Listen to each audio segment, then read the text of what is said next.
Sir NS 200 అయితే జనరల్గా నేను బైక్ క్లీన్ చేస్తున్నప్పుడు ఇది అబ్జర్వ్ చేసిన. మీరు ఇటు చూడండి, ఇది రేడియేటర్ కదా, ఈ రేడియేటర్లకు ఇగో ఇది ఈ ట్యాంక్ బ్యాగ్ అయితే ఏదైతే ఉందో ఈ ట్యాంక్ బ్యాగ్ వచ్చేసి ఈడ కట్టేసి ఉంది. అబ్జర్వ్ చేస్తురా?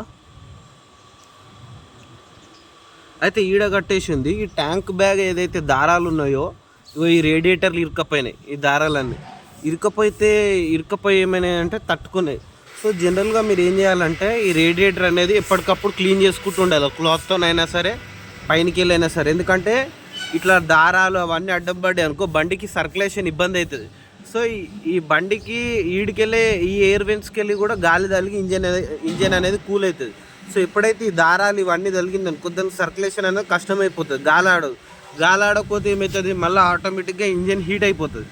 సో దానివల్ల మళ్ళీ మీకు ఇంజన్ ప్రాబ్లమ్స్ కూడా వస్తుంటాయి. సో ఈ చిన్న చిన్న విషయాలు అనేటివి కూడా కేర్ తీసుకోవాలన్నమాట.